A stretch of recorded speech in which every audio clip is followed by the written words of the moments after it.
nenek, kami ucapkan selamat datang kepada ibu-ibu maupun mewakili pemerintah, Pak Haris dan pihak Kamtibmas, Pak Polisi, keamanan.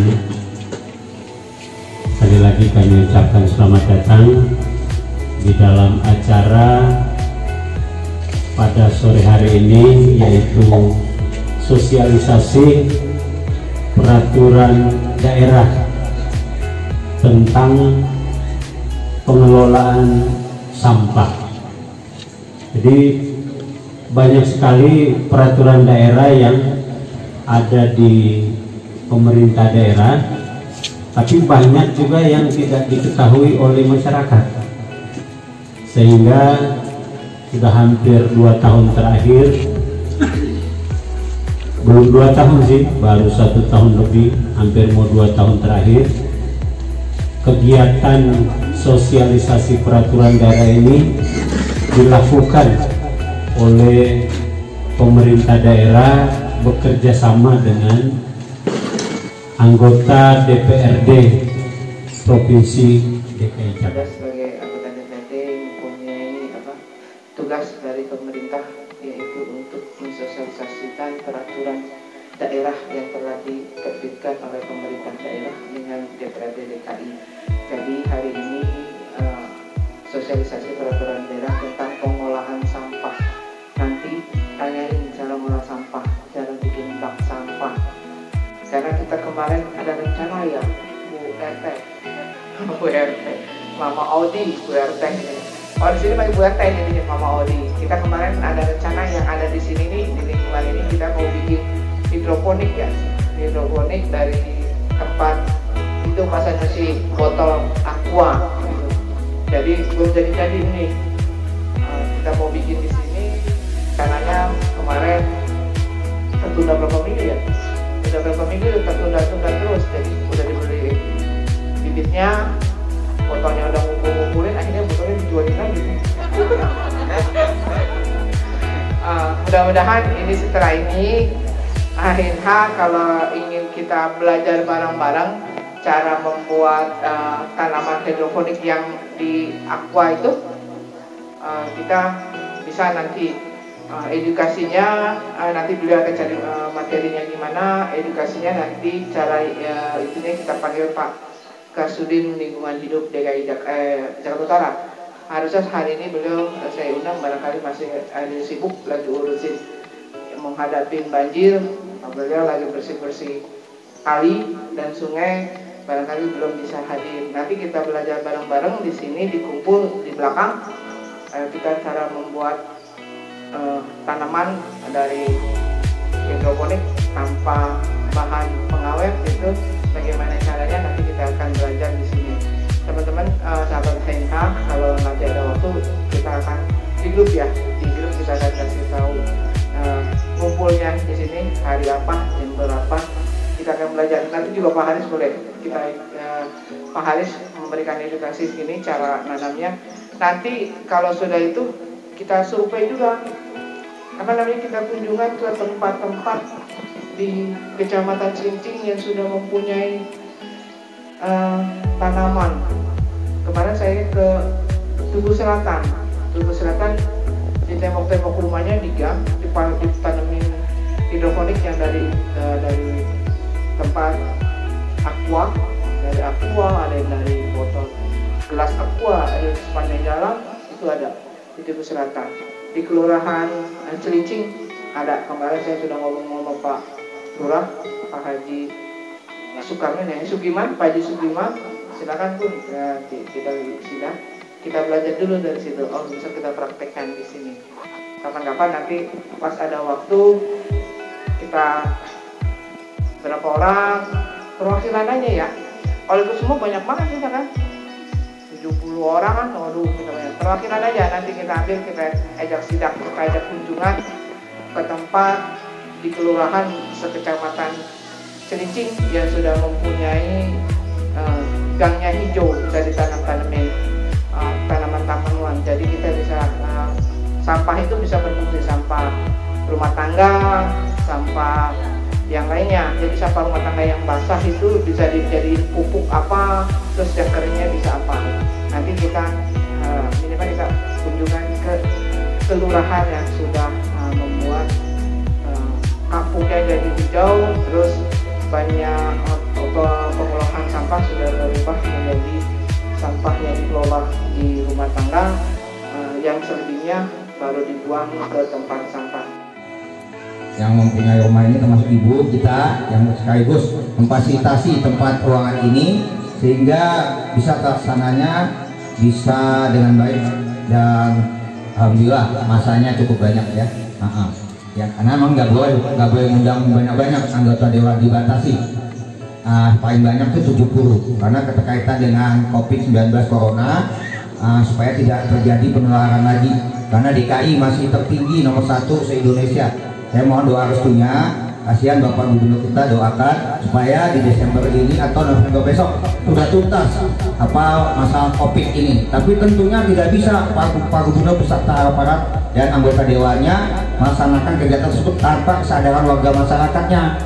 Makanya saya bersama Pak Bimas, Satpol PP saya tiap hari cadari tanpa penertiban yang namanya. Bunda, saya tidak berani melepas masker terkait dengan melepas COVID-19, dan sebetulnya saya masih dalam suasana duka cita karena hari ini persis 7 hari meninggalnya keponakan saya karena terpapar COVID-19. Jadi setelah dari sini saya langsung ke Muarangkai buat tahlilan itu. Ponakan saya masih muda, Bu, umurnya masih belasan tahun, cantik. Tapi memang penyakit ini tidak mengenal usia. Pengelolaan sampah itu ada Perda nomor 3 tahun 2013. Perda itu jumlahnya 79 halaman, tebal banget. Perda nomor 3 tahun 2013 itu tebalnya 79 halaman, ukuran kertas waktu. Perda nomor 4 perubahannya itu hanya 13 lembar. Kenapa sedikit? Karena memang hanya mengganti, memperbaharui beberapa hal yang dianggap perlu. Hal-hal sosial, soal kewajiban pemerintah, hak masyarakat tidak berubah. Ibu sekalian, sampah, yang namanya sampah, mulai dari kita bangun sampai kita mau tidur, hari-hari kita nggak pernah lepas dari namanya sampah. Jadi ibu bangun tidur pasti lihat sampah. Ke pasar, belanja pulang pasti buat sampah. Saya masak, buang.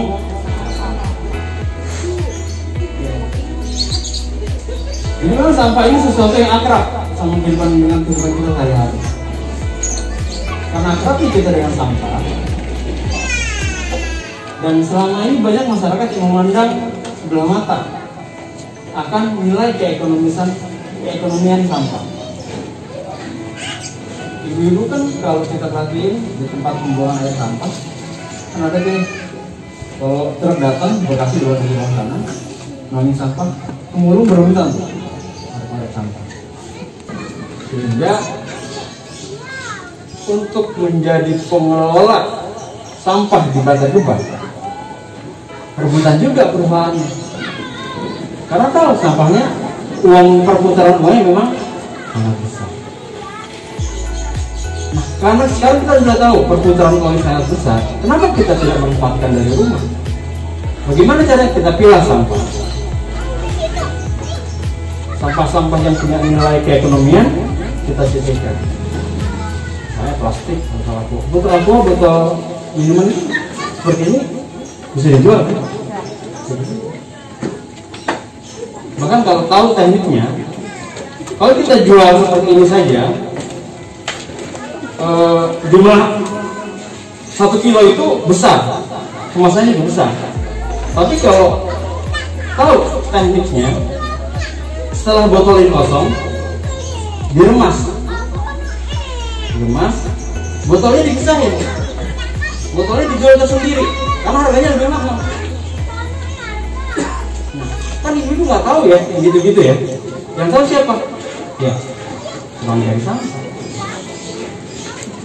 Jadi karena sehari-hari kita pegang sampah, jadi mulailah dari kita memanfaatkan dengan cara memilah sampah yang punya nilai ekonomi.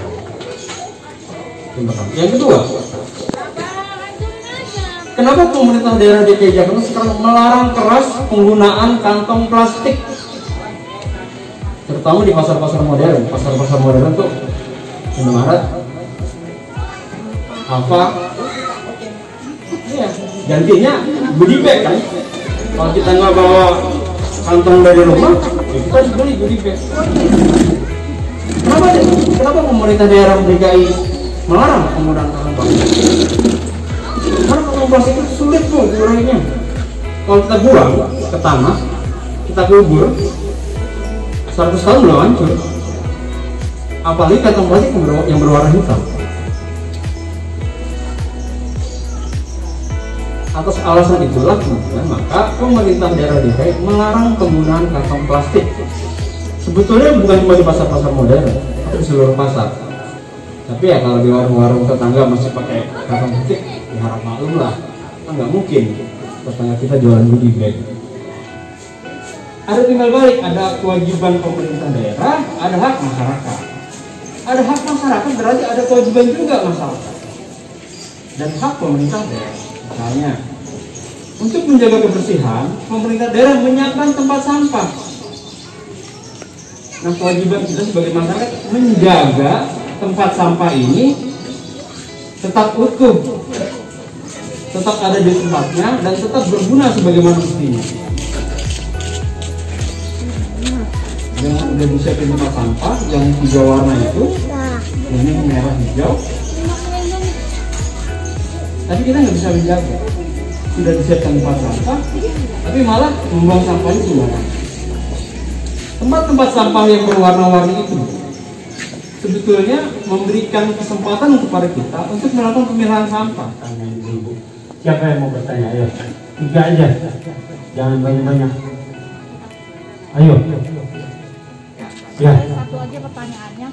Tadi dibilang tempat sampah ada 3, sampah kering, sampah basah, dan sampah beracun. Mungkin kalau sampah kering saya paham, sampah basah paham. Yang beracun yang seperti apa? Jadi itu pertanyaannya ya. Masih ada? Ayo. Ibu Yanti. Ibu cantik. Ibu Yanti. Yang di belakang Ibu Bu. Aduh Pak, pengen tahu nih. Racun itu. Kalau Ibu, silakan Ibu Yanti. Ini racun beneran. Waduh, racun beneran jangan-jangan. Ini Pak, setiap saya nyangin sayuran ya kan sama basah, saya taruh di pot itu, saya campur sama tanah gitu kan, jadinya nggak membuang sampah sembarangan. Ibu kata masih saya pergunakan untuk pupuk.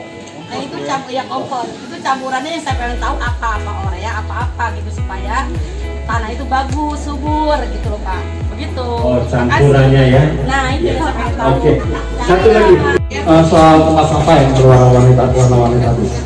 Tempat sampah warna hijau itu untuk sampah basah, warna kuning untuk sampah kering atau sampah plastik, dan warna merah ya sampah berbahaya atau limbah ya. Dan kalau beracun agak serem juga gitu. Nah, jadi maksud sampah yang harus dibuang di tempat sampah berwarna merah itu yang paling gampang itu masker. Masker itu harus kita buang di tempat sampah yang berwarna merah karena berbahaya.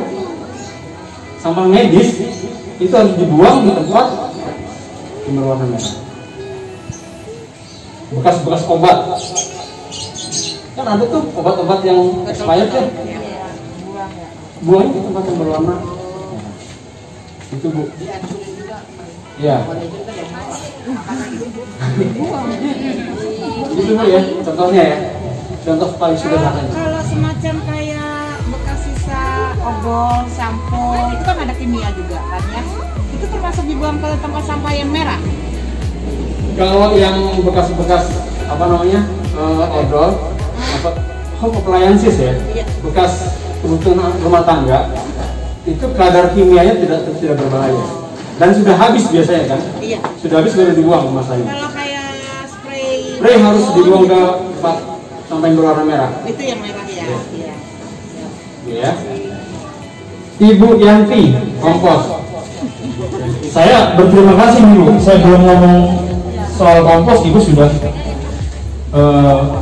ngomong soal kompos. Iya, memang sekarang ini clean ya. salah satu cara untuk memanfaatkan sampah menjadi atau memiliki nilai keekonomian adalah dengan membuat kompos atau namanya composting. Apa sih sampah basah tadi, sayuran segala macam, cukup dicampur dengan tanah. Nggak boleh pakai pupuk kimia, Bu. Nggak boleh pakai urea, nggak boleh. Kalau lebih baiknya sebetulnya dengan kotoran hewan, kambing.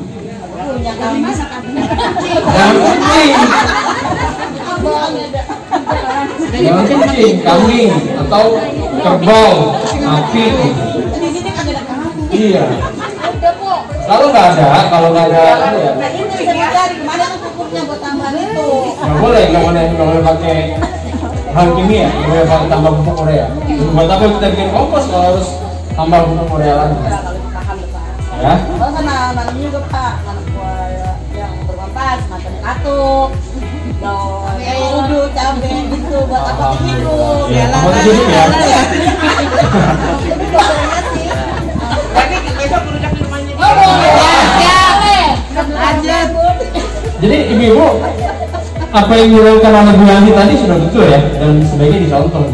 Memanfaatkan sampah basah bekas-bekas sayuran menjadi kompos.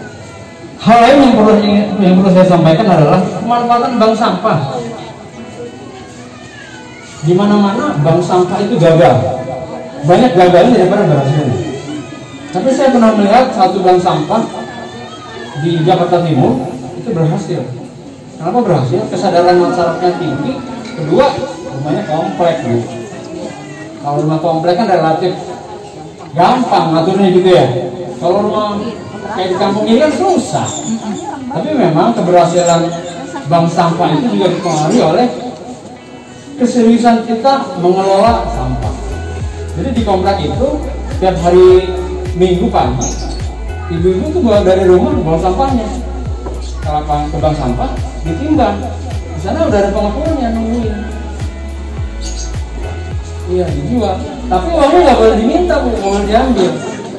Uangnya itu dimanfaatkan untuk pembangunan lingkungan. Jadi di sana nggak ada lagi tuh pungutan-pungutan kebersihan apa kan? Karena dari bank sampah.